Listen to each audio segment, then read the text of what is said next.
Hi, everyone, and thank you also for the invitation to join. I am Julie Janiski, a partner at Bureau Happold located in our Boston office.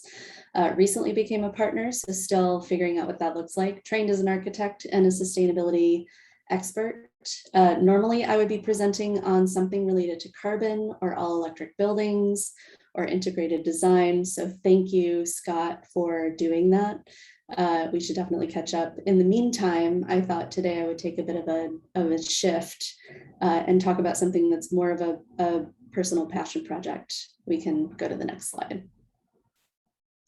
So you may notice that from the picture that I had on the first slide to these images, I've taken a bit of a cue from this idea of embodying confidence through a power pose that you might be able to take before heading into a meeting, making a presentation, so on and so forth. The personal passion project that I've been sort of tinkering around with for the past 5 years is really about trying to find a way to ground myself and my work amidst the chaos of a normal job, to really understand what the level of impact is that I can have in my work. How can I embody the sheer opportunity the same way that you might be able to embody a power pose? So about 4 years ago, I came across this book by Sarah Williams Goldhagen and learned the concept of embodied cognition, which is essentially building off of the idea that 90% of human cognition is unconscious, it's physical. It means your body and its capacity, its senses, its limitations are taking in the built environment, and it's affecting the vast majority of the way that you understand your space. And I think our built environment is an extension of our body in this idea of embodied cognition. So space matters. For some reason, I also really like to take photos of corridors.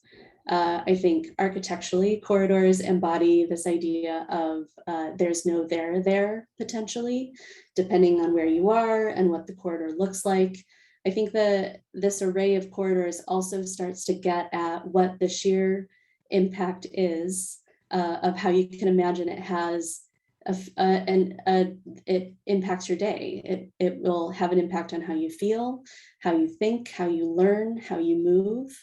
And I think it presents a really clear example of the way in which this concept of embodied cognition is really grounded in architecture, the built environment, the policies, the buildings, and the work that we're all working on every day.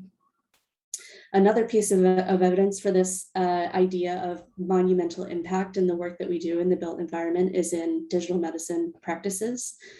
This title, I think, speaks for itself, but in short, moving people virtually from a chair in a doctor's office to an island or some other space that they enjoy is physically reducing their pain. This probably rings true to people who practice mindfulness, but it is something that the medicine world is trying to take advantage of. And I think it speaks volumes again to this idea of how much impact the built environment has and something that we could take away.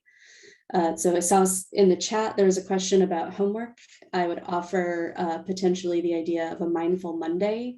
Each Monday, pay attention to the way that you feel in the spaces that you're in, outside, inside, in meetings and interactions, and start to try to capitalize on those moments to further improve the work that we're already doing. Thanks.